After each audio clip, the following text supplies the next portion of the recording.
한 주간 평안하셨습니까? 예. 날씨가 많이 변하는 것 같아요, 그죠? 예. 또 태풍 지나가고 그러면 날씨가 많이 차가워지고 그럴 것 같습니다. 예. 그 몸을 보호하는 그런 옷을 좀 준비해야 되지 않을까 그런 생각이 듭니다. 특별히 건강 조심하시기 바랍니다. 제가 기도하고 시작하겠습니다. 고마우신 아버지 하나님 은혜를 감사합니다. 한 주간도 우리를 지켜주시고 이렇게 거룩한 곳 예배당에 나와 하나님께 영광 돌릴 수 있도록 인도하여 주심을 감사드립니다. 바라옵기는 오직 하나님의 말씀으로 충만한 우리가 될 수 있도록 인도하여 주시옵소서. 말씀으로 깨닫고 말씀으로 실천하는 우리 모두가 될 수 있도록 인도하시고 함께하여 주시옵소서. 거룩하신 예수님의 이름으로 감사드리며 기도드리옵나이다. 아멘. 예, 오늘은 창세기 35장 1절에서 29절 말씀을 보시겠습니다. 창세기 35장의 주제를 제가 베델로 가자 이렇게 제목을 한번 잡아봤습니다.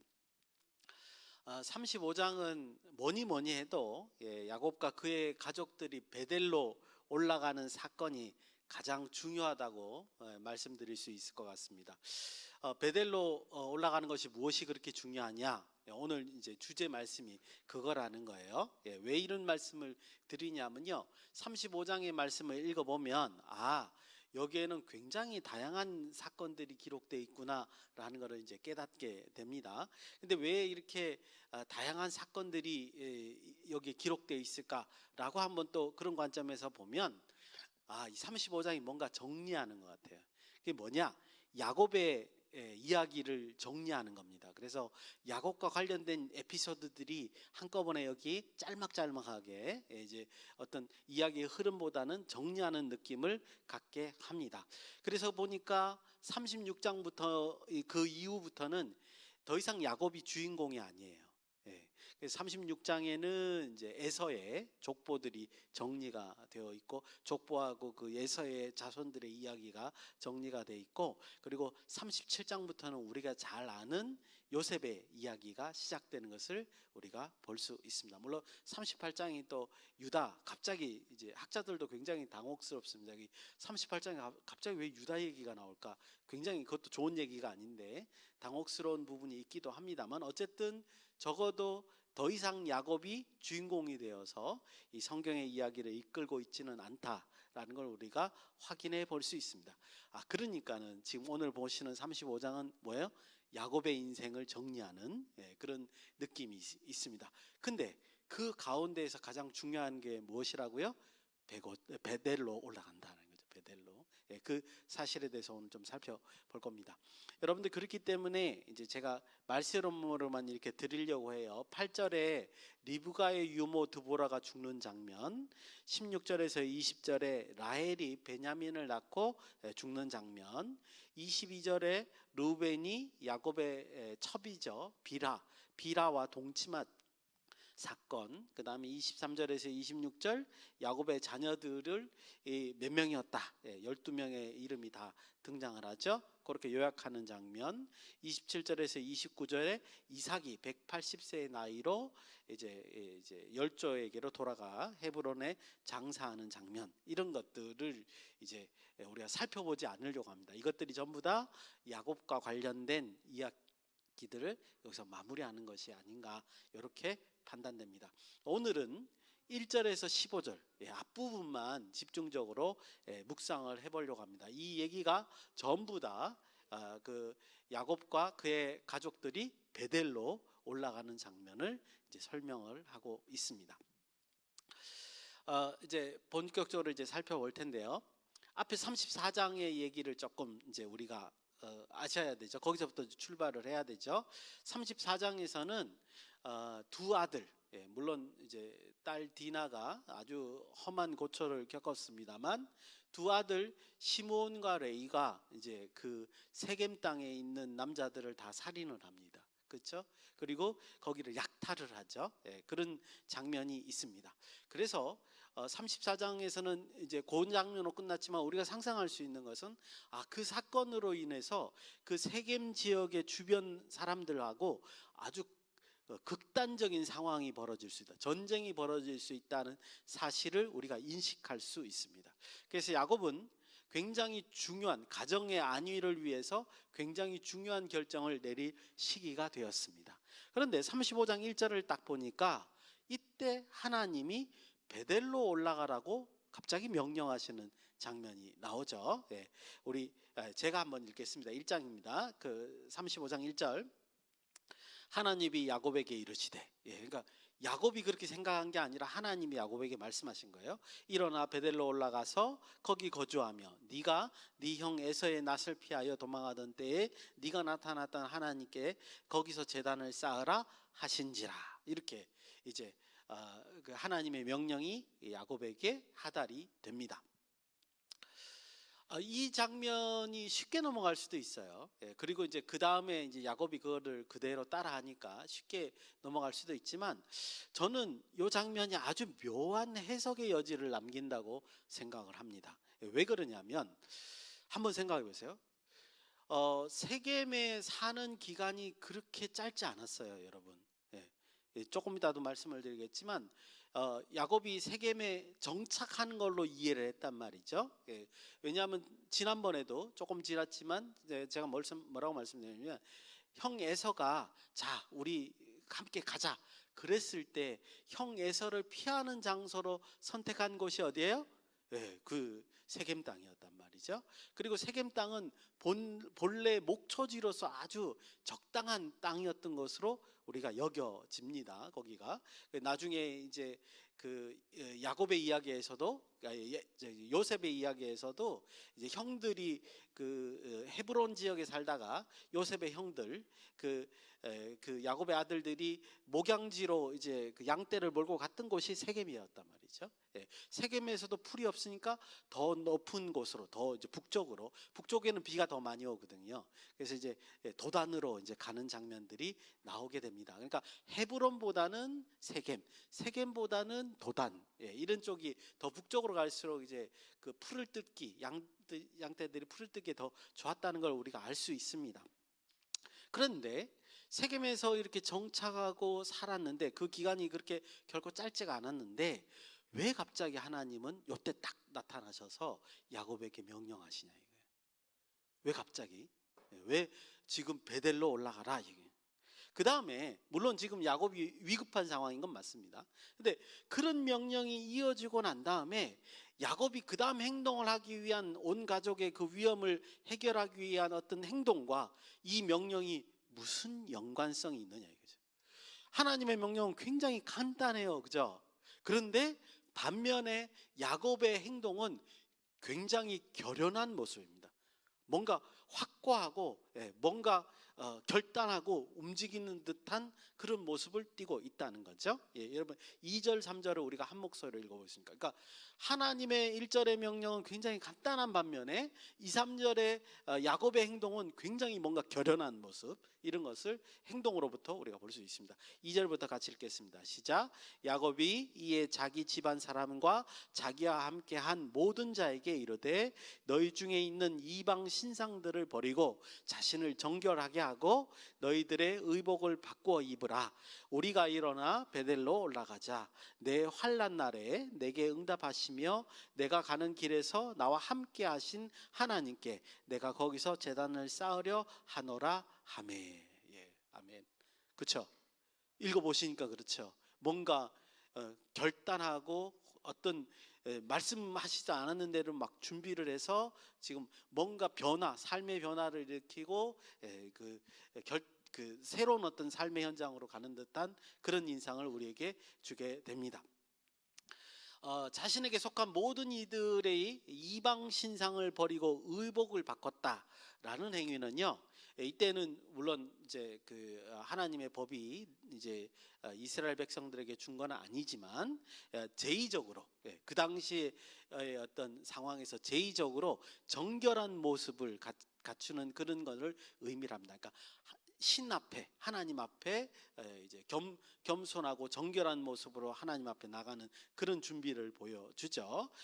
그러니까 이 상황만 딱 보더라도 제가 이제 묵상할 때 1절의 여호와의 명령을 야곱은 어떻게 받아들인 거예요? 구원의 신호로 받아들인 거예요. 예, 지금 이 가정의 문제를 해결할 하나님의 그 구원하시는 어떤 음성으로 야곱은 받아들인 거예요. 쉽게 받아들인 게 아니라는 말씀이죠. 3절의 표현을, 야곱의 표현을 빌리자면 이런 거죠. 환난 날에 자신의 기도에 응답하시고 함께하는 하나님께 명령을 통해서 돌아오라는 신호로 야곱은 받아들인 것이다. 예. 여러분 어떻게 야곱이 그 음성을 듣자마자 그 이제 꿈에서 이제 야곱에게는 항상 이렇게 꿈으로 말씀을 하셨기 때문에 여기는 별 말씀 없지만 아마 꿈으로 또 말씀을 전해주신 것 같아요. 꿈에서 그 명령을 듣자마자 자신과 자신의 가정의 삶의 구원 명령으로 야곱은 받아들였을까요? 이게 스토리가 있습니다. 그죠? 그래서 그게 어디냐면 앞에 있는 창세기 28장 20절에서 22절. 하란 땅을 떠날 때, 야곱이 하란 땅으로 도망갈 때, 형 에서를 피해서 도망갈 때 하나님께 드렸던 야곱의 서원이 있었어요. 그 서원 장면 때문에 이 하나님의 음성을 듣자마자 알아챘다는 거죠. 제가 왜 이렇게 강조하냐면요, 우리 지난번에 하실 때 기억나시는 게 하나 있어요. 세겜 땅에 도착하자마자 야곱이 하나님의 이름을 부르고 감사했단 말이죠. 그랬음에도 불구하고 지금 베델에서 했던 그 자신의 서원을 까맣게 잊어버린 거예요. 자, 어떤 장면이었냐 한번 봅시다. 창세기 28장 20절에서 22절 여러분들 눈으로 보시기 바랍니다. 제가 읽겠습니다. 이렇게 서원했습니다. 야곱이 서원하여 이르되 하나님이 나와 함께 계셔서 내가 가는 이 길에서 나를 지키시고 먹을 떡과 입을 옷을 주시며 내가 평안히 아버지 집으로 돌아가게 하시오면, 다시 나를 돌아오게 하시면 여호와께서 나의 하나님이 되실 것이요 내가 기둥으로 세운 이 돌이 하나님의 집이 될 것이요 하나님께서 내게 주신 모든 것에서 10분의 1을 내가 반드시 하나님께 드리겠나이다 하였더라. 이곳이 바로 베델이에요. 베델에서 지금 하나님의 음성을 듣고 하나님을 만나고 하나님 앞에 서원했던 장면이란 말이에요. 다시 한번 말씀드리지만 이미 세겜 땅에 돌아왔을 때 야곱은 자기가 안전하게 라반의 그 손에서부터 나왔고 또 형 에서를 만나서도 무사히 했고, 그래서 목양지에서 첫 목양을 할 때 감사했단 말이죠. 하나님의 이름을 불렀단 말이죠. 그곳의 이름을 정했단 말이죠. 숫곳이라고, 그죠? 그렇게 말을 했단 말이죠. 그런데 베델의 이 서약은 잊어버렸단 말이에요. 그래서 하나님의 그 1절, 하나님의 그 명령을 듣는 순간 그동안 잊고 살았던 자신의 서원을 여기서 탁 깨달은 겁니다. 우리는 이렇게 망각의 동물들이에요. 우리가 많은 걸 기억하는 것 같지만 그렇지 않습니다.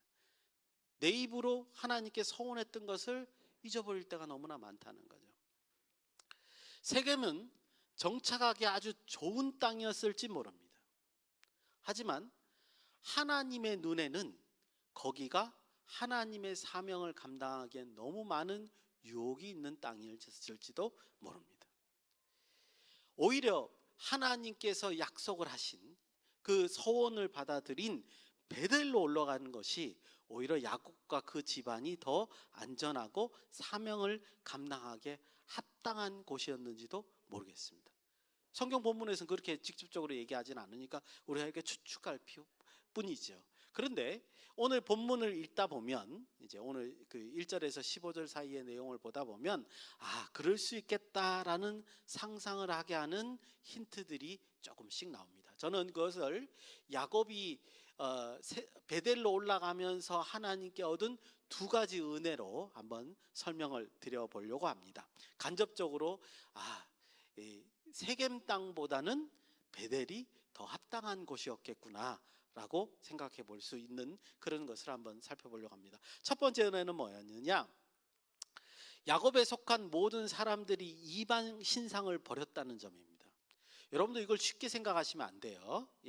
우리가 바담 아람에서부터 라반의 집에서부터 그 야곱이 떠날 때에 이방 신상이 하나 있었습니다. 그게 뭐죠? 라반의 드라빔이었죠, 그죠? 예, 그거 하나 있다고 성경이 기록돼 있었어요. 예, 그것도 별로 이제 우리 기분에는 별로 안 좋지만 어쨌든 그거 하나 있었습니다. 그런데 어느 순간에 야곱의 모든 속한 자들이 이방 신상을 가지고 있었어요. 베델로 올라가기 전에. 그거를 야곱도 인식하고 있었어요. 그러니까 하나님께 이제 만나러 가기, 베델로 올라가기 직전에 가족들에게 명령을 하는 겁니다. 너희들이 가지고 있는 이방 신상들을 다 버려라. 다 제거해라.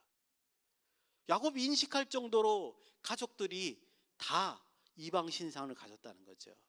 왜 그러냐 하면 그 당시에 이방 신상들은 물론 나중에 출애굽을 할 때도 마찬가지지만 뭐냐면 장신구로, 금부치 이런 걸 장신구로 이방 신상을 만들어서 자신을 보호하는 어떤 부적같이 그렇게 지니고 다녔단 말이죠. 그래서 우상화가 굉장히 보편화돼 있었다는 겁니다. 그렇기 때문에 아주 그냥 핑계 좋게 가족들이 우상 숭배를 할 수 있었단 말이죠. 근데 야곱은 하나님을 만나기 직전에 뭐요? 그 이방 신상들을 버려라. 이렇게 가족들에게 명령하는 걸 볼 수 있습니다. 그래서 이걸 알 수 있죠.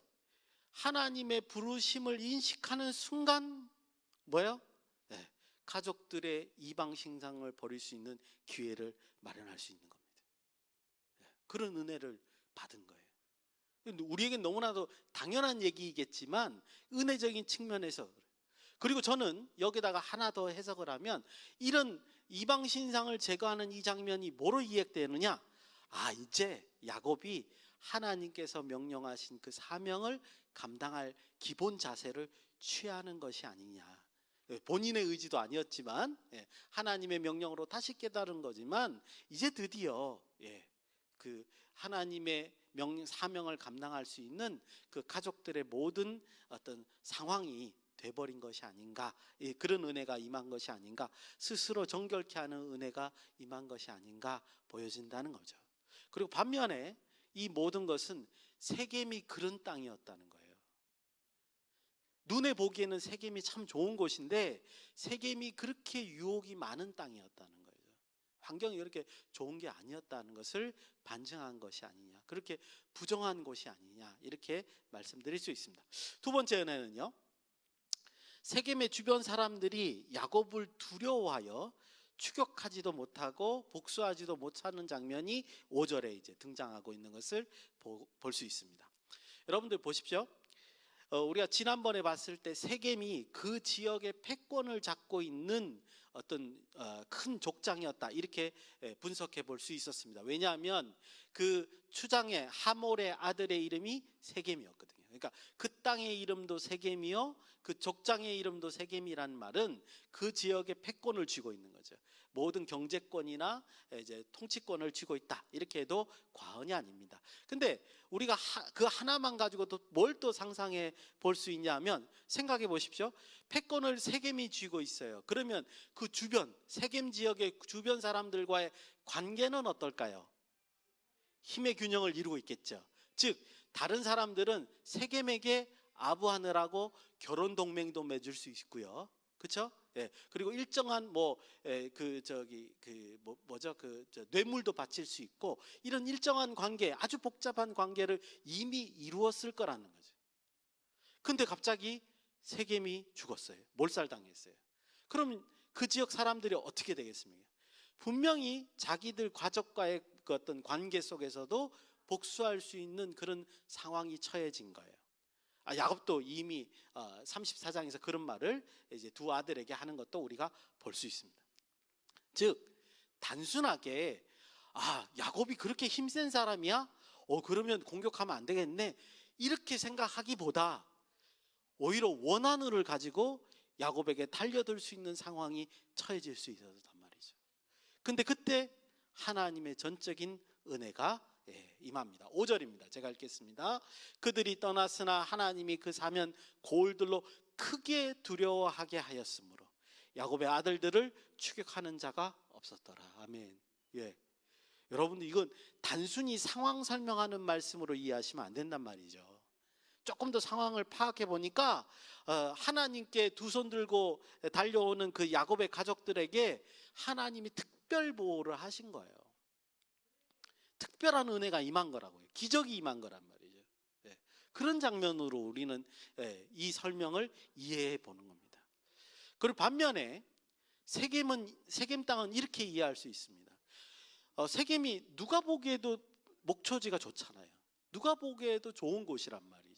그렇다는 것은 다른 사람 보기에도 좋다는 것은 그만큼 이권이 개입된 곳이죠. 여러 가지 정치적, 경제적 그 이권이 복잡하게 꼬인 곳이 어디라고요? 세겜 땅이라는 것입니다. 그런 곳에는 하나님이 뭐요? 그 하나님의 사명을 감당할 곳이 적당치 않은 거예요. 유혹도 유혹이지만 그곳은 어쩌면 굉장히 위험한 곳이라는 겁니다. 그래서 하나님은 야곱에게 뭐요?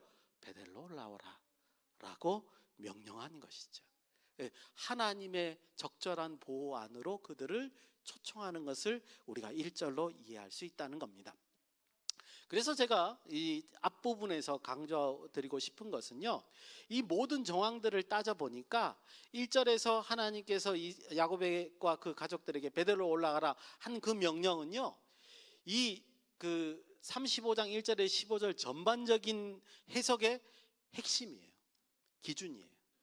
그러니까 35장에서 하나님이 우리들에게 말씀하고 싶은 건 뭐냐면, 우리가 어디로 올라가라는 거예요? 베델로 올라가라고 야곱에게 1차적으로 말씀하신 거고 우리에게도 1차적으로 말씀하신 것이다. 이렇게 이해해 볼 수 있습니다. 그러면 베델로 올라가는 거는 뭐냐? 하나님의 1차적으로 그 야곱에게는 뭐죠? 하나님의 구원의 부르심이죠. 그걸로 우리가 이해를 할 수 있겠다 말씀을 드릴 수 있습니다. 그리고 야곱은 그 명령에 아주 그 온전한 그 행동으로서 이제 하나님 말씀에 반응하는 모습을 우리가 볼 수 있습니다. 금방 말씀드린 대로 자기가 28장에 서원했던 장면이 떠올랐던 거죠. 그래서 하나님 앞에 이제 가기 위해서 이방 신상을 모두 다 버리고 하나님께로 향하는 모습을 볼 수 있습니다. 그러니까 이방 신상이요, 그냥 우상 모양이라고 생각하지 마시고 그게 금은 폐물이란 말이에요. 그걸 다 버리고 지금 하나님께로 가는 장면입니다. 이러한 야곱의 반응에 하나님은 어떻게 화답하셨는가?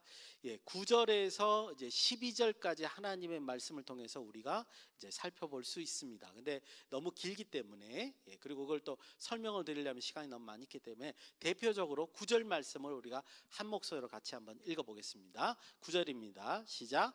야곱이 밧담 아람에서 돌아오매 하나님이 다시 야곱에게 나타나사 그에게 복을 주시고. 아멘. 저는요, 이 9절에서 아주 특이한 점을 발견했습니다. 여러분 혹시 발견하셨습니까? 뭐죠? 야곱이 밧담 아람에서 돌아오매라고 되어 있습니다. 밧담 아람에서 돌아온 지는 꽤 됐죠. 세겜 땅에 이미 정착했었단 말이죠. 세겜 땅에서 시점이 굉장히 길었습니다. 제가 다른 책에서 본 건 한 10년은 넘을 것이다 라고 추측을 하는 책도 있었습니다. 정확하게 성경에 기록이 안 되어 있습니다. 왜냐하면 디나가 이제 어엿한 여인이 됐었어야 돼요. 그죠? 나이가 그 정도, 세겜 땅에서 그 정도 시간이 있었다는 거죠. 그리고 시므온과 레위가 그렇게 살인을 저지를 만큼, 자기가 독단적으로 행동할 만큼 큰 어른, 성장한 어른이 됐었다는 거죠. 그러니까 적어도 세겜 땅에서 머무른 시점은 그렇게 짧은 시점은 아니에요. 차이가 굉장히 긴 시점이에요. 근데 왜 9절에서 하나님이 뭐라고 그러죠? 이제 야곱이 밧담 아람에서 돌아왔다라고 표현하고 계세요.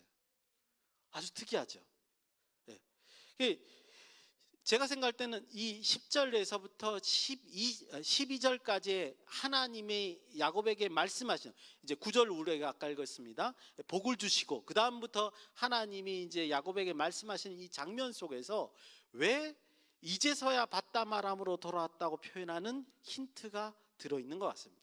역시 이제 제가 짧게 요약을 하면요, 10절에 보면 야곱을 더 이상 부르지 않고 뭐라고 부른다고요? 이스라엘이라고 부른다 하셨습니다. 여러분들, 이스라엘이라는 말은 지난번에도 이제 말씀을 드렸지만 하나님과 싸울 것이다라는 문자적인 어떤 의미입니다. 그래서 이제 하나님이 거기에 이제 이스라엘, 엘이 하나님이니까 그 하나님과 관련이 있는 것도 있지만 그 야곱이 이 이름을 받기 전에 천사와 씨름하는 장면이 나오잖아요, 그죠? 그래서 이 이스라엘이란 이름은 야곱이란 이름과 전혀 다른 하나님과 특별한 관계의 이름입니다. 그래서 이스라엘이라는 이름으로 바뀐다는 말은 어떤 뜻으로 우리가 이해해 볼 수 있냐면, 야곱이란 말보다 이스라엘이라는 이름은 하나님과 특별한 관계의 삶을 살아간다라고 이해해 볼 수 있습니다. 이제 하나님이 너를 이스라엘이라 부르시겠다 이렇게 말씀하시는 거죠. 그 다음에 11절에 보니까 생육하고 번성하라. 이거는 뭐죠? 창세기 1장에 나오는 말씀이에요, 그죠? 예. 그런데다가 그 뒤에 이제 이런 창조적 명령과 함께 구체적인 얘기는 없겠지만 이스라엘 백성들이 갖게 되는 미래의 모습을 언급하는 장면이 나옵니다. 너에게 한 민족이 나오겠고 한 총회가 나오겠고. 그러니까 이 총회가 나온다는 말은 어떤 일을 감당한다는 거죠, 미래 세계에서.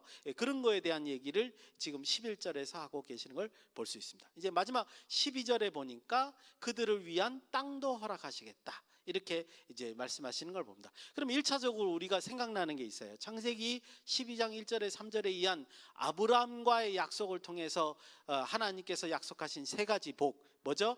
복을 주시겠다. 그 다음에 뭐요? 너희들에게 자손을 허락하시겠다, 땅을 허락하시겠다. 이게 그대로 있죠. 9절에서 복 주신다 그랬고, 11절에서 생육과 번성, 자손을 주신다 그랬고, 12절에서 땅을 언급하는 거죠. 근데 이 세 가지가 무슨 목적으로 하나님께서 아브라함과 그의 자손들에게 주신 거예요? 하나님의 일을 감당하라고. 하나님의 일은 뭐였죠? 모든 인류가 하나님께로 돌아오는 전초기지를 마련하는 거잖아요, 그죠? 이거를 지금 다시 천명하시는 거예요. 누구에게? 야곱에게. 자, 그러니까 종합적으로 판단해 보면 왜 9절에서 하나님께서 야곱이 그 베델로 왔을 때 그때를 뭐라 그런다고요? 이제서야 바담 아람에 왔다, 바담 아람으로부터 이 약속의 땅으로 왔다라고 표현하느냐? 이미 세겜에 온 지가 굉장히 오래됐는데 그렇게 평가하느냐? 단순하게 여러분들 이 장면을 그렇게 이해하시면 안 됩니다. 베델이 특별한 땅이고 더 거룩한 땅이기 때문에 돌아왔다라고 말한다 이렇게 말씀하시면 안 돼요. 그게 아니라 지금 아까 10절에서 12절의 내용을 분석해 보니까 어떤 내용으로 보이는 거예요? 사명의 자리로 온 거예요. 사명의 자리로. 약속의 땅으로 그 땅에만 밟는 게 중요한 게 아니라 하나님께서 명령하는 그 자리로 이제서야 깨닫고 야곱이 돌아온 거예요. 그래서 하나님이 그때서야 복을 주시는 것을 볼 수 있다 이 말인 거죠. 하나님께서는 야곱에게 처음 약속했던 그 자리로 돌아오게 하심으로써 그 약속의 실체를 기억나게 하시고, 단순히 약속의 땅에 귀환하는 것이 목적이 아니라, 야곱이 약속의 땅으로 돌아오는 거 그게 목적이 아니라 언약의 현장, 사명의 현장으로 귀환할 수 있도록 인식하게 하고 일깨워지고 일을 할 수 있도록 해주시는 것, 이게 목적이었다는 것을 여기서 보여주고 있는 것이다 이렇게 말씀드릴 수 있습니다. 그래서 야곱이 베델로 올라간다, 이게 꼭 필요하다고 아까 말씀드렸습니다. 그리고 우리도 이 베델로 올라가는 게 중요하다 이렇게 말씀드렸습니다. 근데 베델로 올라가는 것은 단순히 하나님의 보호 아래 머무르는 것이다 이런 뜻이 아니고요, 더 큰 뜻이죠. 하나님의 사명에 참여하는 자리로 우리의 삶이 옮겨가는 것이다 이렇게 우리는 이해하는 것이 합당하다는 거죠. 간단히 묵상하고 마치겠습니다. 오늘 야곱의 이 사건들을 보면요, 세상의 모든 문제가 이제 발생해서 갑자기 야곱이 한순간에 이제 그 가정의 위험에 처하게 돼 있는 것을 우리가 봤습니다. 그런데 이 모든 문제를 해결하는 것이 무엇이었냐면 하나님의 명령이었어요. 베델로 올라가라 라는 그런 명령이었단 말이죠. 여러분들, 세상 문제를 해결하는 것은요 사람의 수단에 달려있는 게 아니에요. 오늘 본문을 보니까 뭐에 달려있는 거죠? 우리가 맡겨진 사명의 자리에 있느냐 없느냐에 달려있는 거예요. 왜냐하면 우리가 하나님께서 맡기신 그 사명의 자리에 있으면 하나님께서 보호하시고 인도하시기 때문이에요. 그러니까 그게 우리에게 중요한 것이다 이런 거죠. 즉 하나님과의 나의 교제가 맡겨진 사명의 자리에 있는 것이 아닌 것이 이게 더 중요한 것이다. 이게 세상 문제를 해결하는 키였다는 것을 우리가 볼 수 있습니다. 세겜 땅 너무 우리 눈에 보기에 좋은 곳이었죠. 적절한 곳이었습니다. 그런데 시간이 지나고 나서 그 자리에서 딸이 그런 엄청난 고통을 겪을지, 그리고 그로 인해서 아들들이 끔찍한 살인을 저지르게 될지 누가 예상할 수 있었겠냐는 거예요. 그렇죠? 또 그동안에 그러는 동안에 세겜 땅에 사는 동안에 온 집안이 우상으로 물들지를 누가 나중에 그렇게 될지를 예상할 수 있겠냐는 거죠. 처음에는 보기에는 세겜 땅이 너무 좋았다는 거예요. 그런데도 우리는 미래를 알 수가 없었다는 겁니다. 그래서 그 야곱의 집안은 한순간에 망하게 되었고, 그 모든 길을 해결할 수 있는 그 방법이 전혀 강구될 수 없었는데, 하나님께서는 명령하심으로 하나님의 약속을 기억나게 하시고 하나님께 의지할 수 있도록 하나님께서 특별히 야곱과 그 집안을 인도하시는 것을 볼 수 있었습니다. 그게 뭐였죠? 하나님의 명령이셨다라는 겁니다. 그래서 우리의 모든 세상의 문제들은요, 하나님의 말씀, 하나님의 사명, 하나님께서 주신 사명의 자리, 하나님과의 교제 속에서 다 풀어갈 수 있는 것이다. 오늘 본문 말씀은 이렇게 우리에게 묵상하게 합니다. 한 주간 우리 각자에게 주신 약속들과 또 각자에게 주신 사명들이 있으실 거예요. 다시 한번 되새기시고 하나님과의 교제로 형통한 삶을 이어가시는 저와 여러분이 되시기를 예수님의 이름으로 축원드립니다. 기도하시겠습니다. 고마우신 아버지 하나님, 은혜를 감사드립니다. 오직 하나님의 말씀으로 살아가는 우리 모두가 될 수 있도록 인도하여 주시옵소서. 혹시 우리가 잊었던 하나님께서 주신 그 첫 사명을 다시 기억하며 하나님께 나아가는 우리 모두가 될 수 있도록 인도하시고 함께하여 주시옵소서. 예수님의 이름으로 기도드리옵나이다. 아멘. 감사합니다.